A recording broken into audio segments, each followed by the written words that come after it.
안녕하세요. 엄마 독살 이진화입니다. 오늘 주제가요. 실패의 힘인데요. 실패에 대한 영역에 대해서 이야기를 다양화시켜서 얘기한다면 너무나 넓고 깊기 때문에 저는 오늘 두 가지만 이야기를 나눌까 합니다. 유아기 때의 실패의 힘, 그리고 사춘기 때의 실패의 힘, 이렇게 나눌까 하는데요. 우선 이 얘기를 하기 전에 면역력에 대한 얘기를 하지 않을 수가 없습니다. 우리가 면역력 하면 감기가 생각나잖아요. 왜 5세 이전에는 진짜 하루가 멀다 하고 병원에 가잖아요. 아이가 처음 받아들인 감기에 대한 세균의 바이러스에 대한 면역력이 없기 때문에 계속 병원을 간단 말이죠. 근데 6세가 되면서 병원에 가는 횟수가 좀 줄어들고 초등기가 되면 1년에 한두 번 좀 아플까 말까? 이렇게 되잖아요. 면역력이 생겼기 때문이잖아요. 그래서 그러죠. 엄마 뭐 한 이틀만 좀 아프면 되지 뭐. 약 먹어 그럼 약 먹고. 그렇듯이 면역력이 생겼다 하는 건 그 전에 얼마나 많은 세균들이 들어왔다 나갔다를 반복했기 때문에 생긴 거예요.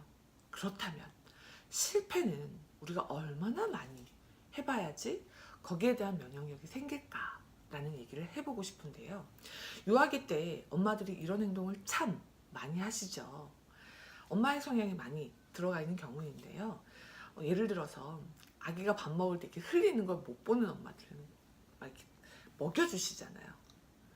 근데 그것 또한 아이에게는 실패를 할 수 있는 기회, 흘릴 수 있는 기회, 흘렸던 걸 먹을 수 있는 기회를 많이 주셔야 되는 거예요. 그것도 아이 유아기 입장에서 보면 그것도 실패거든요. 근데 우리가 실패할 수 있는 기회를 많이 빼앗고 있진 않나? 그래서 우리는 어른이기 때문에 미리 행동이 예측되어서 해준 것인데 그게 아기에게는 기회를 박탈하는 경우거든요. 그래서 많이 유아기 때에도 실패할 수 있는 경험을 많이 주셔야 한다는 거고요. 사춘기 때는요, 사실 참 중요한 게 만 3세까지는 제가 저번에 한번 영상을 찍었습니다. 3세까지의 뇌는 마구잡이로 이렇게 나무에 비유하자면 가지가 마구잡이로 커요. 그래서 가지치기를 하는 건데 사춘기 때 내 가지는요 이렇게 예쁘게 자라요. 마구잡이로 형성되지 않아요. 그래서 더욱이 중요한 게 사춘기 때거든요. 그렇다면 공부만 하게 된다면 나무가 이렇게 한쪽으로만 자라요. 예쁜 큰 아름드리 나무가 될 수가 없다는 거죠. 그래서 이런 경험을 통해서 실패를 해서 이렇게 했네? 내가 왜 이렇게 했을까? 이걸 잘못했구나. 다시 하면 되지. 이런 경험을 또 해주고 또 저런 경험을 하게 해서 또 실패를 해서 내가 이런 건 이번에 잘못했네. 또 다시 해볼까? 는 경험을 다양하게 주셔야만이 아름드리 나무처럼 크게 아이가 잘 자랄 수 있다는 거죠. 또 요즘에 문제되는 것이 사춘기 아이들의 죽음 방법 1위가 안타깝지만 자살이잖아요.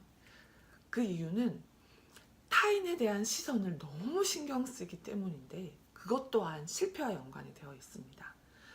아이의 자존감이 높은 상태라면 누군가가 저런 말을 왜 하지?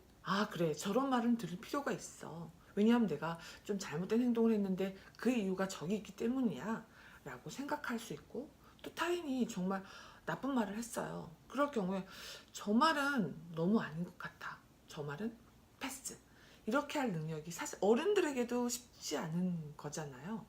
그런데 어렸을 때부터 자신의 감정과 타인의 감정이 다름을 인정할 수 있는 능력을 계속 기를 수 있는 것 또한 실패를 자꾸 해보는 데 대해서 충분히 도움이 될 수 있는 거거든요. 그래서 유아기와 사춘기 때는 실패가 어마어마하게 중요하다. 실패할 수 있는 기회를 많이 주어야 한다는 걸 이야기 한번 해보았습니다. 도움이 조금 되셨나요? 구독과 좋아요 부탁드립니다. 저에겐 너무나 큰 힘이 됩니다. 그럼 또 뵙겠습니다. 고맙습니다.